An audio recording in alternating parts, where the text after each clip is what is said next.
How's it going, my Trumpy? Dr. Slacking, the Slacking Doctor, back with week 4 or 5 of the UBL. And as you can hear behind me, I have Stromful, and Isaac's over there as well, but you can't see Isaac. I have Swedes staying in my house. I'm probably under threat. I don't know. But this week we are taking on Frosted and her Copenhagen Sawsbucks. Hopefully you guys saw the team builder. I apologize if you saw the first upload of that. I'm having some problems with my computer, so I think there was an error in the audio on the first upload. But that has been re-uploaded, and hopefully you guys have seen that since. But yeah, you can see the team that my opponent chose to bring this week with the Zapdos Lantern, Suicune, Donphan, Incineroar, and Zygarde. Pretty threatening team, but I do think our Scarf Salamence with the Moxie Sweep can really go in this game, like I said in the team builder. I've got to be careful of Ice Shard priority on Donphan. I've got to try and break through that Zapdos because I don't want to get staticked, and I ideally want to lock into Earthquake. But not seeing things like the Vileplume really frees up my Metagross is pretty disposable in this matchup. And I need to make sure that I don't let my opponent get too much momentum with things like Incineroar, so I want to try and get rocks up as early as possible. I think it's likely that the Zygarde is probably Dragon Dance on Team Preview, as my opponent doesn't seem to have any clear Scarfer, so there's no real speed control, and that's the only way that it can ever break through Palossand, and even then it really struggles. So, with all that in mind, I'm going to choose to lead off with Whimsicott because it just stops a Suicune lead trying to set up straight away. It also beats Donphan if my opponent wants to lead with like a Hazard lead, and it just applies offensive pressure against most of the things on my opponent's team, as my opponent doesn't have any Fairy Resist. So, with that in mind, we're just going to lead off with Storm and see if we can apply some instant pressure. I wish I'd got a glass of water because it's very hot in this room, but I forgot to get one. But, yeah, Frosted, I should give her a shout out because she was super easy to schedule with and really nice to chat to actually as we were sorting out this battle and stuff. So yeah, huge shout out to her. Definitely go check out her channel. It'll be linked down in the description as always. But yeah, here we go. We lead off with Storm, and my opponent just leads off with the Zapdos, and this is really fine for me because this is the thing that I want to wear down for Salamence more than anything. So to get my end game win con in the right position, I need chip on this, and if it's running Heat Wave, I will be able to soak it up because I am pretty bulky. So we just fire off a Moonblast, my opponent goes for the U-turn, giving them the momentum, but giving us that chip that we desperately need. Incineroar comes out here, and I don't really have great switch-ins in Incineroar, to be fair. If my opponent goes for a read and clicks Earthquake on my Infernape coming in, that's going to put us in a pretty tough spot. But at the same time, to raw Earthquake into my Whimsicott, I think would be a pretty brave play. So I am going to pull that switch into Wukong. Yes, Infernape isn't incredibly bulky, but we resist pretty much anything this Incineroar can go for. And my opponent actually just goes straight up for the U-turn to try and get that momentum that I spoke about in Team Preview. And I did think that if we found ourselves in this spot after the leads, it would be pretty difficult for me. It's going to be tough because they can now go hard into Suicune. And the thing that I have to hope for is that my opponent just starts going for Calm Minds or Substitutes or something like that. Because if they do, my pull back into Storm, into Whimsicott, means I can just encore them into something very passive and try and regain momentum that way. If my opponent instead chooses to attack with Ice Beam or Scald, it's going to be difficult for me to recapture the momentum in this situation. And you can see here that Frosted just does go for the Scald. I think actually pulls a Burn and a Crit this turn. So the Crit Burn Scald, first time of asking. Pretty sucks for us, but it's okay because Storm is really bulky. And we do still kind of apply some offensive pressure. I can't really click Moonblast here super safely because I don't want to take an Ice Beam from this thing. So instead I am just going to go for the Energy Ball. I think it's my all-round best play to just get chip off on Suicune. And Incineroar will get one down. This thing has no means of recovery that I know of just yet. So at the very least, like, at best it's got leftovers. But at the very least I'm going to get maybe 25% off on this thing, which would be nice. Obviously unresisted Fairy Stab here. As you can see, we do about 25%. I think, I'm not 100% sure, but I'm pretty sure if I'm remembering the calcs right, that shows that this thing is Assault Vest. This game was played a little while ago, and I should shout out AutoMatthic for recording the game for me as well. I'm sorry that I forgot to shout out earlier, but yeah, huge shout out to AutoMatthic. But yeah, we're just going to pull back into Wukong here, because again, if my opponent wants to go for the Earthquake read, there's just not that much I can do about it, but I don't think they're ever going to go for it. And Frosted, you can see, just pulls the U-turn again. And we're really kind of stuck in this vortex at the minute, where Frosted is able to just U-turn with Incineroar, get back into the Suicune. And because of the crit and the burn, we are really on the back foot, and we're not winning this momentum battle at all. So I have to try and regain it. So here I just stay in and go for the Expert Belt Grass Knot with Wukong. I will get like 50% off on a Suicune if it's, say, physically defensive, if it's not Spadef. And that 50% still could be really valuable for me, as well as kind of getting me the momentum back. But you can see my opponent also tries to take the momentum by just going straight into Incineroar so they can start attacking. I do think that was maybe an overly aggressive play by them. But that's really cool for me because that means now I can fire off a Focus Blast, and their only fighting resist is the Zapdos. So that means this thing that I wanted from Team Preview to break down is now coming in and taking this huge Focus Blast. And you can see this does, I don't know, maybe 35% to Zapdos, putting it clearly in Fire Blast range. So now my opponent pretty much just has to sack a Pokemon. Everything on my opponent's team is slower than me, they can go back in Suicune and take 20% from this Fire Blast and then take another 50 from the Grass Knot, but that essentially negates Suicune for the rest of the game. And instead, my opponent chooses to give me the Zapdos. So now I'm looking at my Scarf, Earthquake, Moxie, Ments, and if my opponent has no Scarfers, I'm in a really, really good spot.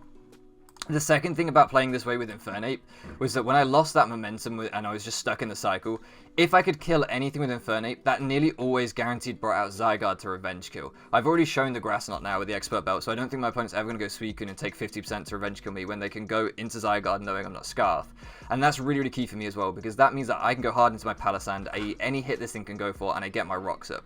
And those rocks are so key to shut down that momentum that I've been struggling with in the early game. So I do just pull the switch here into Palisand, making the debut, by the way. Palisand, first game in the UBL. Unfortunately, though, my opponent makes a really, really good double back into Incineroar.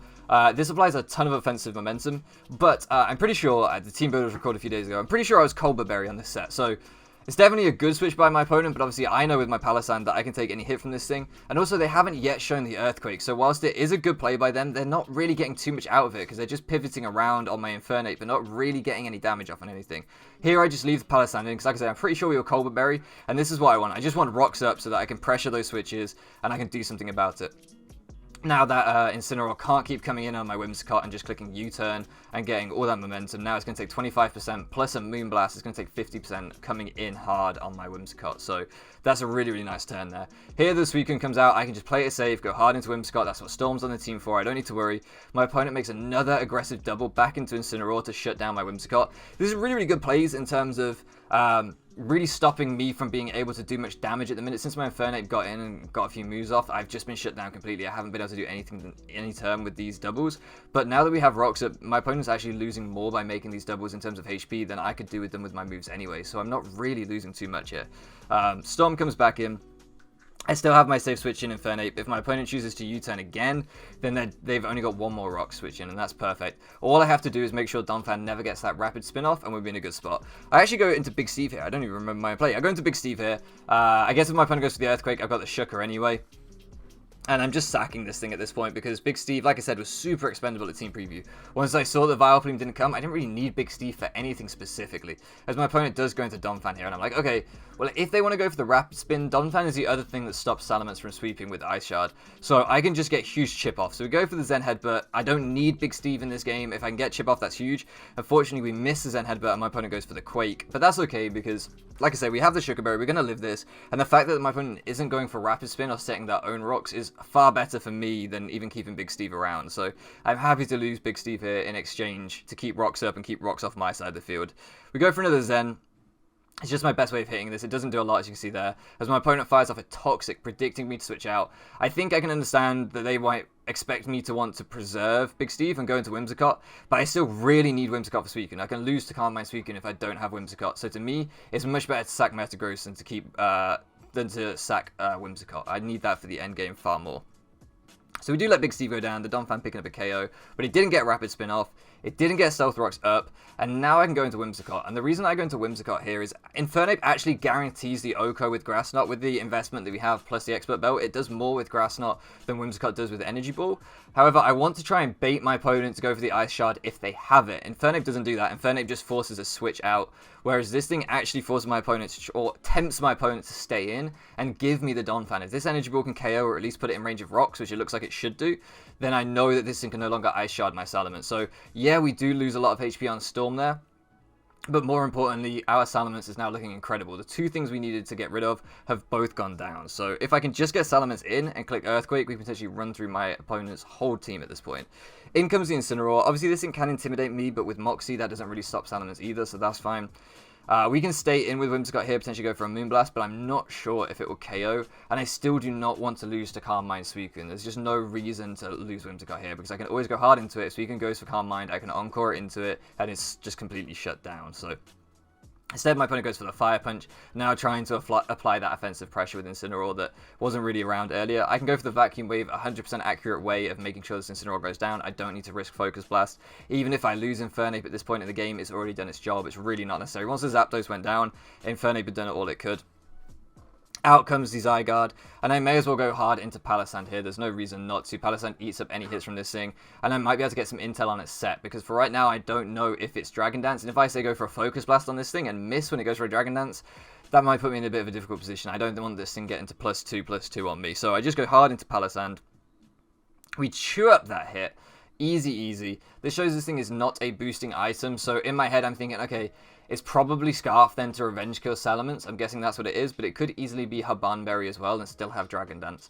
I don't know if it will be able to take a +1 Dragon Claw even with the Habanberry, as it's fairly frail and my Salamence is pretty strong, but nevertheless, it's something that I want to keep in mind for the rest of the game. Here we just go for the Toxic, because if my opponent stays in with that Zygarde, we've already seen that it's not doing anything to me at all. If it goes for a Sub, I can just break it with Earth Power the next turn. It's not a big deal. And if my opponent wants to pull the switch into Suicune or Lantern, getting that Toxic off is amazing. That's the best thing that that Palisand can really do at this point. And as you see, we do get the Toxic off on the Suicune. That is huge, because now Whimsicott is fully expendable. It doesn't really take 2 Skull Switchings anymore anyway, but we don't need it to, right? With the Suicune on a timer, we're going to break this thing down anyway. Infernic will do 50% with Grass Knot. Whimsicott here will do 50% with Energy Ball at least. So we're in a pretty good spot, I feel like. I feel like we're not doing too badly. And once we get Salamence in, we just sack something to get Salamence in. We click Earthquake. And if my opponent isn't Scarf Zygarde, we've won this game. Or maybe Shuckerberry Lantern into Ice Beam might be able to do it. But it's going to be pretty tough from that point. We still have things like the Diggersby that hasn't even hit the field yet. So we fire off the big Energy Ball here. We get maybe, I don't know, maybe 50% off there on the Suicune, as we do go down to the Scold. And that gives me Salamence in to get that Moxie kind of boost rolling. And hopefully at this point, just plow through my opponent's team. So here I had a bit of a decision to make whether I just went for Dragon Claw or Earthquake. I thought the Lantern could potentially be Shucker, and I thought the Zygarde potentially could be Haban. But either way, I didn't think that I would be in too bad of a spot. I didn't think that either Mon was ever going to kind of reverse sweep me. So I just go for the Quake here, as Lantern is definitely not going to reverse sweep me, but maybe Zygarde could pull something out. Could be a little bit scarier, so I'd rather make sure I OHKO the Zygarde than the Lantern. We get the Moxie boost here, and if my opponent goes hard into Zygarde, that almost definitely confirms it's Scarf. However, I'm not going to switch out, as you see they do go into Zygarde, because if I switch out here and they do just go for the Dragon Dance and they're bluffing me into a choke, it's a terrible play. I've got to let Salamence go down here. That's much better for the end game than just than trying to save differential or any nonsense like that, trying to call the Scarf out. So we do let Salamence go down. We don't take that Outrage at all. But Diggersby guarantees to live an Outrage from this thing, because we know it's Scarf. We've seen its investment from how much damage it's Palisand. And Diggersby should clean up this game. If Diggersby doesn't, let's say it's Shuckerberry Lantern, then I can still go into Infernape and click the Grass Knot to finish off the Lantern. So there's no way that my opponent from this position should ever be able to win this game, unless I had misgen my Diggersby and didn't have full happiness for a turn there. But we did, so we were fine.